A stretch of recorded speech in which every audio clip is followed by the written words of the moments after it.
Hello, Sula here from MistyHilltops.com. Thanks for stopping by. In this video, I'm working on a 6x6 double-page spread titled Black Forest. I'll be scrapping a number of photos, and I'm working with a digital scrapbook kit, Calm, by Bennett from Sweetshoppe Designs. So this page, I have a mirroring design, but again, as I have said in previous videos, that even when I mirror, I don't do exactly the same thing on exactly both sides.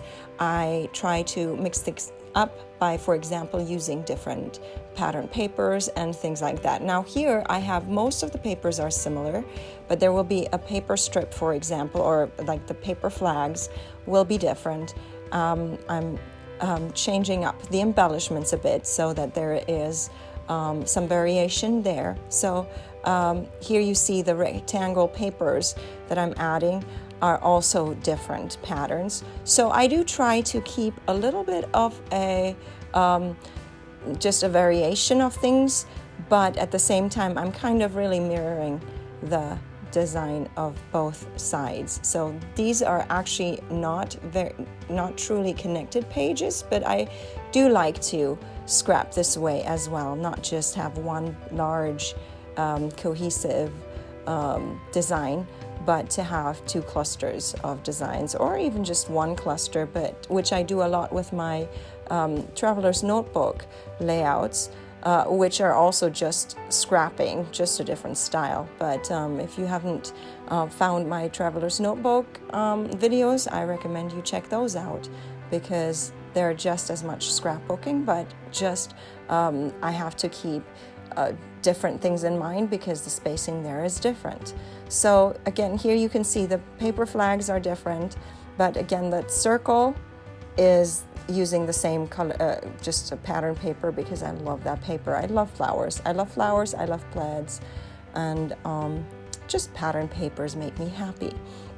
So here I'm ready to just glue down that paper flag there, and you see the photo will actually get a matte, and that is just one of my scalloped square dies that I used for that when I put the paper down. And here I am.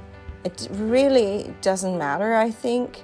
The paper is not directional, but I am kind of a little bit, I guess, crazy over this to see how was it in the original. So I have the original right in front of me with the silhouette file that I create for this page, because as I am using digital products, I need to have somewhere to crop papers and clip papers to and all that. So I create a page, a very basic page in my silhouette, quickly clip the papers to it. It doesn't take much time.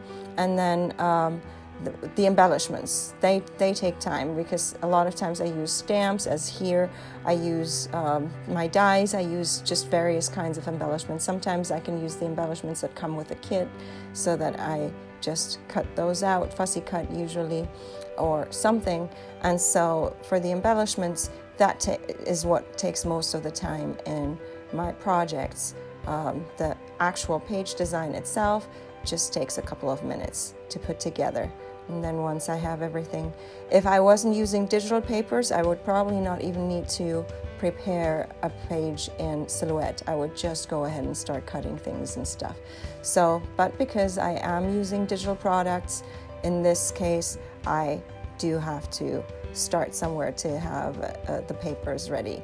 Circles, I usually use my circle dies, because I like the dimension that dies just give to any papers.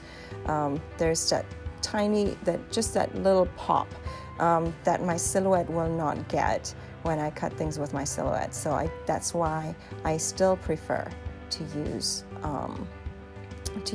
dies on my projects as well. This is a little paper flag. I created a video of how I create those paper flags. Super easy, but if you're interested, you can check that video out. And the how-to videos, there's a playlist of how-to videos, and you can find a lot of different tutorials and ideas and inspiration there as well. So here I have this flower. This is just from a Stampin' Up. a die cut set that comes with stamps, corresponding stamps, so that was easy enough. I just stamp it, use my dies, and that's that. Here, this is another die cut piece from from my stash, not from Stampin' Up, I'm pretty sure. And then here I can now put down the photo there on the mat, and then I can glue down that flower. I just try to remember what comes first, coming from the back, building up from the background there. And then I have this little journaling piece there, and I can use this. That's another nice thing that I like. I can journal in the silhouette. I can journal straight before I even print it out, because I have my own font, my own handwriting as a font, and so it is very nice this way. But anyway, now I'm done with my 2 pages.